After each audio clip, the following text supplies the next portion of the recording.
Hello, my dear students. Today we are going to start the new chapter of grade 8.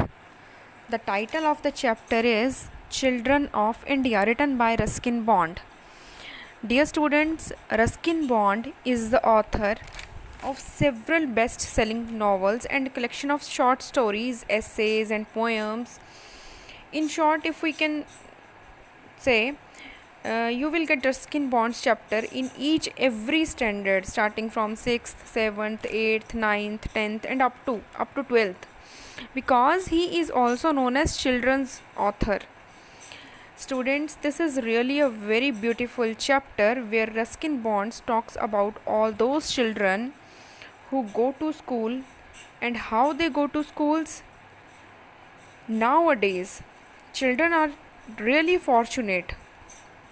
lucky. Fortunate means lucky that they get different mode of transportation reach to the schools, but the time was not such long back ago. The children were facing so many problems to reach to the school, and even in some part of our nation, children do say such problems to reach to school. So here in this chapter, whoever go to school and even face many more problems and challenges children usually face. So let's see the exercise. You should warm up. Compare the commute to school in such urban areas to that in remote rural areas. Look up the meaning of the word commute. The meaning of the word commute means travel back and forth regularly as between from one place to another. One place of work and to home. एक जगह से दूसरे जगह किसी काम के लिए travel करना. This is the meaning of commute. As you can see in this pictures, there are two pictures in front of you. In this picture, as you can see, a child is standing in the bus. She is going to school by bus. In the first picture, as you can see, here are the students, here are the children who belongs to hilly areas. As you can see, in behind of them there are mountains, okay, not a flat area, okay, so they belong to that particular area. And in the main picture, here you can see how the children are going to do. They are going to school while walking, by crossing the road, by climbing the mountains or on bamboo bridges and many more challenges, and they are ready to face these challenges just because they want to learn something, they want to earn something, they want to acquire something. Okay, so this is the chapter all about. Ruskin Bond is a very, very famous writer, as we can say. So in this story, he has already written the story because he is the author and he is describing the whole story by his own way. Okay, so let's start the story. This is the writing portion. They pass me every day on their way to school, boys and girls from the surrounding villages and the outskirts of the hill station. There are no school buses playing for these children. They walk. For many of them, it's a very long walk to school. They pass me means Ruskin Bond. He is the writer and he is saying, he is the only person who is saying, and he is talking about himself. वो अपने बारे में बात कर रहा है, ठीक है. जब वो छोटा था और जब वो स्कूल जाता था, he was saying कि all over the area surrounding villages, आस पास के जितने भी villages थे, गांव थे, वहाँ के जितने भी बच्चे थे, लड़के या लड़कियाँ, ठीक है, how they go to school while traveling, while walking from the hilly stations. Okay, so उस टाइम पे कोई स्कूल बसेस नहीं थी बच्चों के लिए. Only they walk and only walk. वो सिर्फ पैदल जाते थे और पैदल जाते जाते ही स्कूल पहुंच जाते थे, पैदल आते आते ही घर आ जाते थे.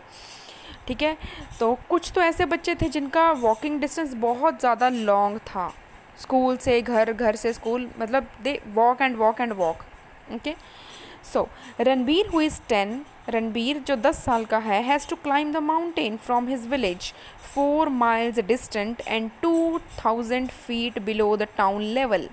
He comes in all weathers, wearing the same pair of cheap shoes until they have almost fallen apart. यहाँ पे सेकंड पैराग्राफ में बात हो रही है रणबीर के बारे में, जो सिर्फ 10 साल का बच्चा है, ठीक है। वो कैसे स्कूल जाता है, माउंटेन्स को क्लाइंब करके, चढ़ के, जैसे आप पिक्चर में देख पा रहे हो ना, कैसे देखो बच्चे माउंटेन्स को क्लाइंब कर करके, पत्थरों से चढ़ के, कैसे डिफ़िकल्ट सिचुएशन में है स्टूडेंट चिल्ड्रन, कैसे क्लाइंब करके स्कूल जा रहे हैं। इवन दे हैव, इन्होंने देखो क्या फुटवेयर्स पहनी हुई हैं, चप्पल्स पहनी हुई हैं, है ना, ड्रेसेस पहनी हुई हैं, बैग भी है हाथ में, है ना, शोल्डर्स में। तो आप देख पा रहे हो कि इन्होंने कितनी ज़्यादा मुश्किलें झेली होंगी और अभी भी झेल रहे हैं। Not that time, even now the students are also facing the same problems because they belong to the hilly areas. Okay, so हम लोग बहुत अच्छे हैं कि हम फ्लैट एरियाज़ में रहते हैं, हमारे पास बहुत सारी फैसिलिटीज़ है ट्रांसपोर्टेशन की। वो usually go to school by buses, by vans, okay, और by bicycles, by our own convenience, हम अपनी गाड़ियों में भी जाते हैं। लेकिन जो बच्चे ऐसे एरियाज़ में रहते हैं, ठीक है, वो कैसे सर्वाइव कर रहे हैं, ठीक है। वो भी तो बच्चे हैं जो ऐसे पढ़ रहे हैं, लेकिन उन्होंने अपनी लाइफ को वहाँ पे रुकने नहीं दिया, उन्होंने किसी भी चीज़ को अपने आप को रुकने नहीं दिया, अपनी लाइफ को आगे बढ़ने से रुकने नहीं दिया। And they are just moving, just want to learn something, because उनके अंदर भी कुछ करने की ऐसी भावनाएं हैं। They want to acquire something, they want to learn something. Okay, so in the second paragraph we were talking about Ranbir. He is about 10 years old। कैसे जाता है वो school, climb up the mountain from his village, अपने village से, अपने गांव से 4 miles students, approximately we can say 6.5 kilometres. 4 miles means 6.5 kilometres, 6.5 kilometre इतनी दूर, ठीक है, लंबा चलना। एंड 2000 feet बिलो मीन्स नीचे, पहाड़ी एरिया से नीचे आने के लिए भी तो डिस्टेंस लगता है ना। He comes in all weathers, जैसा मर्जी वेदर हो, हर वेदर में उन्होंने सेम पेयर के चीप शूज़, वही शूज़ पहने होते हैं।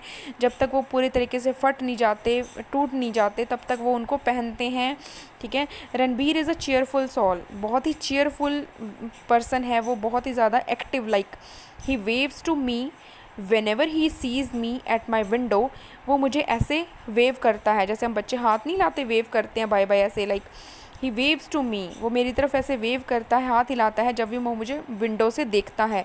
Sometimes he brings me cucumbers from his father's field, कभी कभी वो मेरे लिए ककम्बर तो आप जानते हो ना, हम लोग समर्स में खाते हैं। ककम्बर्स मीन्स खीरा। ओके, सो कभी कभी वो मेरे लिए क्या लेके आता है, खीरा लेके आता है, जब मुझे चाहिए होता है। और उसके बाद की स्टोरी हम ऊपर पढ़ते हैं। This is the page number 11। In his father's field I pay him for the cucumbers, मैं ककम्बर्स के लिए, खीरों के लिए उसको पे करता हूँ, ठीक है। ऐसा नहीं है कि मैं फ्री में खा जाता हूँ, ठीक है, मैं उसको पे करता हूँ। He uses the money for books और for some small things needed at home, और वो उन पैसों का क्या करता है, अगर उसे बुक्स चाहिए तो वो बुक्स ले लेता है, या फिर उसे घर के लिए अगर कोई छोटी मोटी चीज़ चाहिए होती है, बाय करनी होती है, तो वो उसके लिए पैसा यूज़ करता है। Many of the children are like Ranbir, बहुत से बच्चे ऐसे हैं जो रणबीर की तरह हैं। This is the paragraph students. Most of the children are like Ranbir, poor but slightly better off than what their parents were at the same age. लेकिन कुछ सही भी हैं, ठीक है, उनके बारे में अब हम पढ़ते हैं। They can not attend the expensive residential and private schools that abound here. बेटा यहाँ पे जो वर्ड है रेजिडेंशियल का मतलब होता है ऐसा एरिया जहाँ पे रहना भी है और पढ़ना भी है, एट द सेम प्लेस, जहाँ पे लोग रहते भी हैं और वहीं पे पढ़ते हैं। और private schools that abound means जो वहीं पे एग्जिस्ट करते हैं, ठीक है। तो वो बच्चे जो गरीब हैं, वो इतने एक्सपेंसिव मतलब महंगे, वो इतने महंगे रेजिडेंशियल एरियाज़ को, प्राइवेट स्कूल्स को नहीं बोरो कर सकते, नहीं खरीद सकते, नहीं अटेंड कर सकते, but must go to the government aided schools. लेकिन जो गवर्नमेंट स्कूल्स हैं वहाँ ज़रूर जाते हैं, वहाँ तो जाते ही हैं, क्योंकि वो वहाँ पे फीसेस भी कम होती हैं, है ना, तो वहाँ पे तो हर कोई बच्चा पढ़ सकता है विद ओनली बेसिक फैसिलिटीज़। अब and you know very well that there are, there is a big difference between the private schools and the government schools, because there are so much facilities they provide, in private schools, as you can say, good labs होती हैं वहाँ पे, है ना, good sports equipments होते हैं, बहुत सारी एक्टिविटीज़ होती हैं गेम्स को लेके, एक्टिविटीज़ को लेके, so there are so many things. But if we talk about government aided schools, there is a basic मतलब particular things वहाँ पे अवेलेबल होती हैं स्टडीज़ को लेके, मतलब इतनी फैसिलिटीज़ नहीं होती जितनी प्राइवेट स्कूल्स में होती हैं। Not many of their parents manage to go to school. They spend their lives working in the fields or delivering milk in the hilly station. और जो गरीब बच्चे हैं बेचारे, उनके पेरेंट्स क्या करते हैं, कैसे मतलब बच्चों को स्कूल भेजते हैं, या तो वो अपने फील्ड्स में काम करते हैं, अपने खेतों में काम करते हैं, दूध बेचते हैं, है ना, डिलीवर करते हैं, मतलब जो मिल्क है वो डिलीवर करते हैं हिली स्टेशंस पर, है ना, ऐसे ऐसे करके, तो वो अपना ऐसे रोज़ी रोटी कमाते हैं। The lucky ones got into the army, जो लकी हैं, जो किस्मत वाले हैं, वो आर्मी में चले गए हैं। Perhaps Ranveer will do something different when he grows up. अब रणबीर की अगर हम बात करें, क्योंकि ये बात अभी रणबीर के बारे में हो रही है ना, हु इज़ 10 years ओल्ड, तो कहते हैं शायद, परहैप्स मीन्स शायद, रणबीर के अंदर एक ऐसा जज्बा है, ठीक है, कुछ करने का, he will do something different, उसको भी कुछ अलग करना है जो उसे काफ़ी आगे तक लेके जाए, ग्रो कर पाए। He is yet to see a train, but he sees planes flying over the mountains almost every day. Ranbir ने कभी ट्रेन देखी नहीं है, because he is living in hilly areas, तो हिली एरियाज़ में ट्रेन्स देखने को भी नहीं मिलती हैं, है ना, तो उसने क्या देखे हुए हैं, माउंटेन्स के ऊपर से जाते प्लेन्स देखता है वो, जहाज उड़ते हैं ना, एरोप्लेन्स उड़ते हैं, है ना। अब ऐसे एरियाज़ में जहाँ पे बसेस वगैरह ये सब चीज़ें देखने को भी नहीं मिलती है, वहाँ के बच्चों को बहुत ज़्यादा शौक होता है कि देखो देखो देखो एरोप्लेन जा रहा, तो उसी में उनको बहुत मज़े आते हैं। तो रणबीर ने माउंटेन्स के ऊपर से बहुत ऊंचे उड़ते प्लेन्स देखे हैं, डेली देखता है। How far can a plane go, he ask, वो पूछता है कि कितनी ऊंचाई में उड़ सकते हैं planes. All over the world, यहाँ पे राइटर बोल रहा है, writer means Ruskin Bond is saying all over the world, पूरे वर्ल्ड में कहीं पे भी। आई टेल हिम, मैंने उसको बोला, thousands of miles a day, मतलब मीलों दूर, बहुत बहुत लंबी, है ना। You can go almost everywhere, कहते हैं तुम कहीं पे भी जा सकते हो, you can go almost anywhere, कहीं पे भी, दुनिया के किसी भी कोने में तुम जा सकते हो बाय प्लेन। I'll go